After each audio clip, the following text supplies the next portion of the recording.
सूनी गोद एक ऐसा दर्द जो किसी भी स्त्री के जीवन का सबसे बड़ा खालीपन बन सकता है। यह कहानी है एक महिला की जिसकी जिंदगी का सबसे बड़ा सपना माँ बनना था। लेकिन जब यह सपना बार बार टूटने लगा तो उसकी जिंदगी में न केवल निराशा बल्कि समाज के तानों ने भी उसकी खुशियों को कुचल डाला। यह कहानी संघर्ष, त्याग और एक अधूरी आस की है जो हर उस महिला से जुड़ी है जो मां बनने के अधिकार से वंचित रह गई। नीतिका शर्मा एक साधारण परिवार से ताल्लुक़ रखने वाली लड़की थी जिसकी शादी विशाल नाम के एक सफल बिजनेसमैन से हुई थी। दोनों के बीच अपार प्रेम था और शादी के कुछ साल बहुत ही सुखमय बीते। नीतिका को हमेशा से बच्चों से बहुत प्यार था और वह हमेशा से चाहती थी कि उसका गोद में एक नन्हा बच्चा हो। हर साल वह आस लगाए बैठी रहती थी कि अब शायद उसकी गोद भर जाएगी। उसकी शादी के कुछ समय बाद ही दोनों ने फैसला किया कि अब उनके जीवन में एक नन्हे मेहमान का स्वागत होना चाहिए। लेकिन सालों तक कोशिश करने के बाद भी नीतिका मां नहीं बन पाई। हर महीने जब वह उम्मीद से रहती और हर बार जब उसकी उम्मीद टूट जाती, यह निराशा धीरे धीरे उसकी जिंदगी का हिस्सा बनने लगी। समाज का रवैया उस औरत के प्रति बहुत बेरहम हो जाता है जो मां नहीं बन सकती। नीतिका के परिवार और आस पड़ोस के लोग धीरे धीरे उसे सवालों और तानों से घेरने लगे। अरे, अब तक कोई खुशखबरी नहीं आई, कुछ परेशानी तो नहीं, इतने साल हो गए, कब मां बनने का सोचा है। इन सवालों से नीतिका का दिल दूर टूटने लगा। विशाल ने उसे बहुत सहारा दिया और कहा, नीति, हमारे लिए तुम्हारा सुख और सेहत सबसे ज़रूरी है।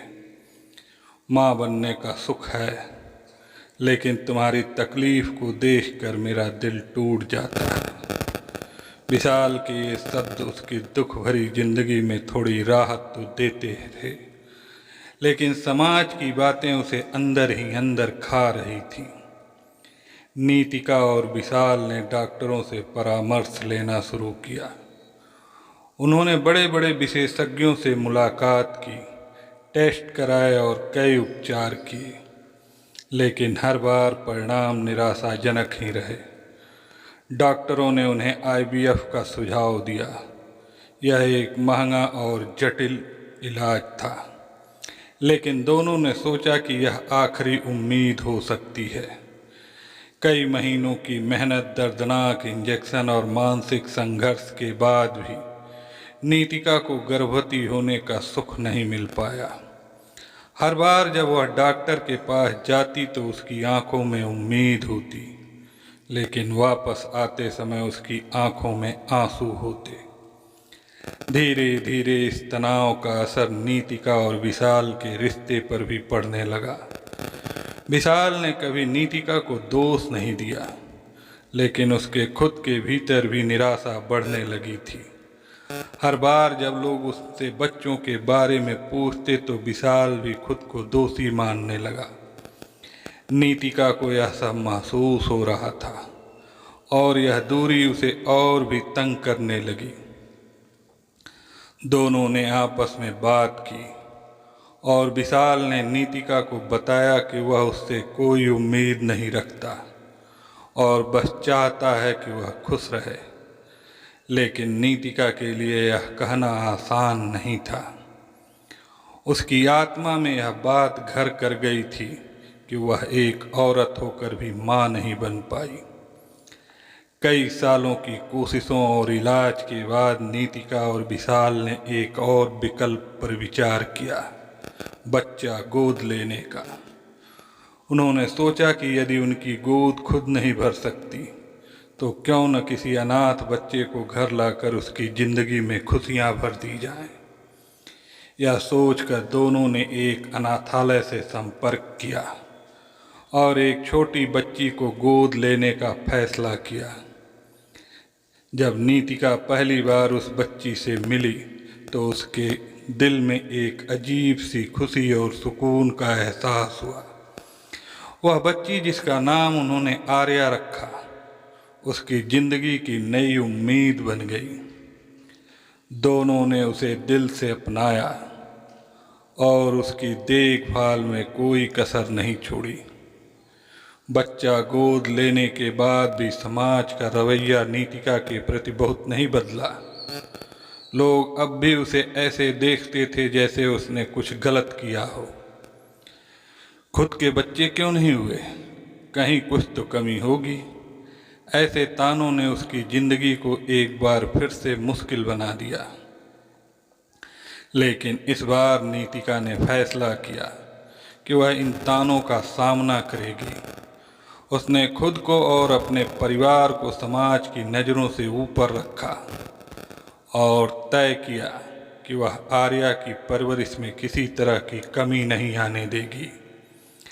समय के साथ आर्या और नीतिका के बीच का रिश्ता गहरा होता गया। नीतिका ने आर्या में अपना पूरा प्यार और ममता उड़ेल ली।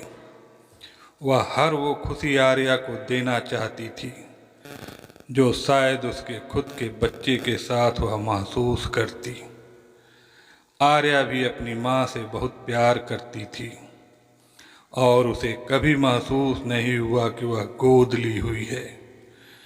नीतिका के लिए आर्या की मुस्कान ही उसकी दुनिया थी। माँ बनने का एहसास जो उसे कभी नहीं मिला था, अब वह आर्या के साथ जीने लगी थी। आर्या के साथ बिताए हर पल ने नीतिका के दर्द को थोड़ा थोड़ा कम कर दिया। समाज का तिरस्कार और ताने जो कभी नीतिका को तोड़ देते थे, अब उसका असर नहीं कर पा रहे थे। उसकी जिंदगी में आर्या के आने से जो खालीपन था वह धीरे धीरे भरने लगा था। विशाल भी अब खुश था कि उनकी जिंदगी में जो खालीपन था वह अब खुशी में बदल गया था। इस कहानी का अंत यह सिखाता है कि जिंदगी में मातृत्व सिर्फ खून के रिश्तों से नहीं जुड़ा होता। प्यार और परवाह के साथ भी एक औरत माँ बन सकती है, चाहे बच्चा उसका अपना हो या गोद लिया हुआ। नीतिका की गोद भले ही पहले सूनी रही हो, लेकिन अब उसकी गोद में आर्या का प्यार और हंसी थी, जिसने उसकी जिंदगी को खुशियों से भर दिया था। इस कहानी से आपको क्या सीख मिली, आप हमें कमेंट में ज़रूर बताएं। और हाँ, इस चैनल को ज़रूर सब्सक्राइब कर लें ताकि आपको इस चैनल पर आने वाली नई कहानियों का नोटिफिकेशन तुरंत मिलती रहे। धन्यवाद।